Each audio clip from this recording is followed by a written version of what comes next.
আমি এখন একটু ভুনা খিচুড়ি রান্না করব। এই জন্য একটা হাঁড়ি বসিয়ে নিয়েছি, এর মধ্যে আমি সয়াবিন তেল দিচ্ছি। সয়াবিন তেল দিয়ে রান্না করব।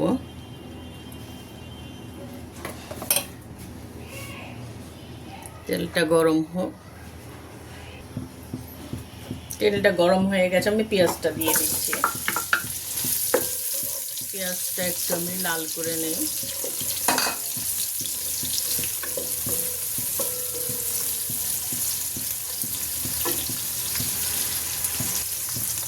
পেঁয়াজটা লাল হতে হতে আমি এখানে এক টুকরা দারচিনি দিচ্ছি, কয়েকটা এলাচ দিচ্ছি, কয়েকটা লং দিচ্ছি।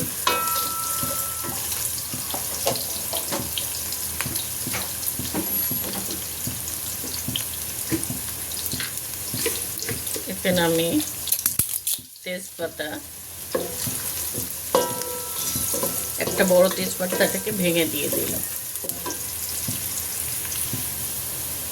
পেঁয়াজটা আমার লাল হয়ে গেছে। এখন আমি এখানে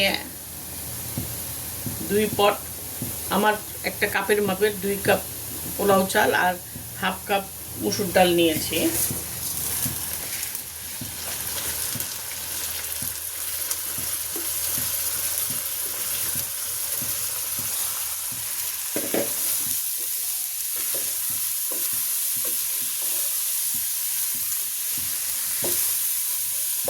এটাকে আমি ভালো করে ভুনে নিই।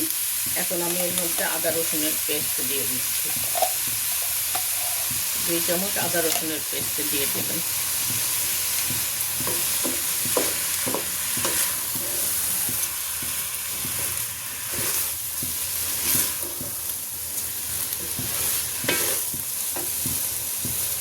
এখানেও আমার মুগ ডাল আছে, আমি এখানে মুগ ডালও দিয়ে দিয়েছি। একটা মুগ ডাল অল্প একটু বুটের ডাল আছে, এটাও আমি দিয়ে দিচ্ছি কিছুটা।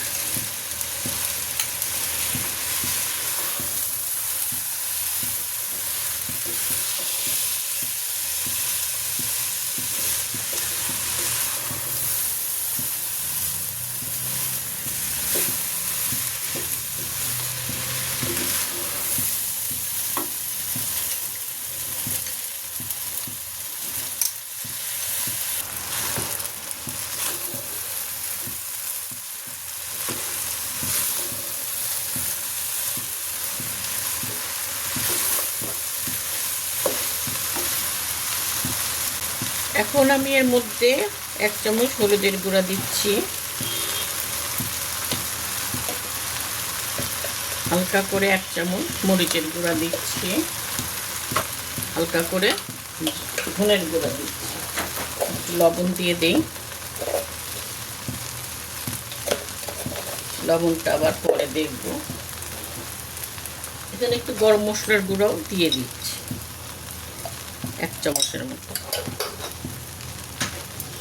এটাকে আমি ভালো করে আবার কষিয়ে নিই।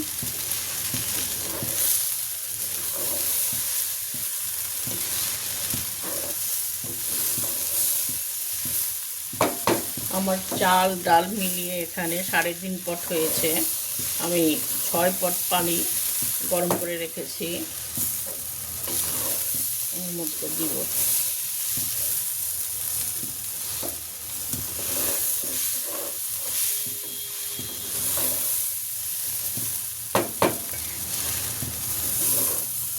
আরো 2 মিনিট আমি এটাকে ভেজে নিই।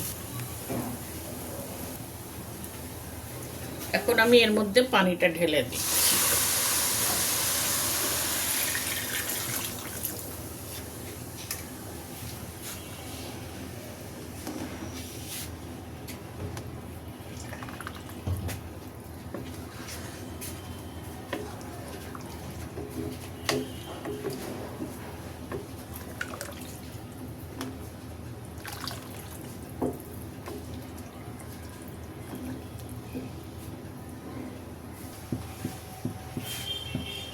এখন এর মধ্যে আমি 7-8টা কাঁচামরিচ দিয়ে দিচ্ছি, এটা একটু ফুটে নিক।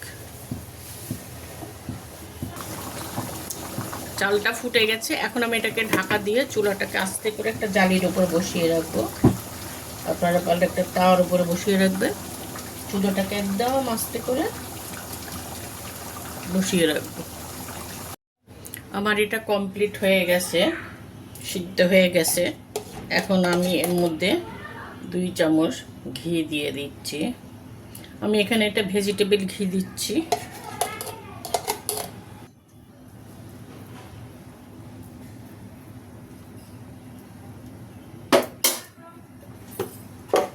এমন কিছু পেঁয়াজ বেরেস্তা দিই।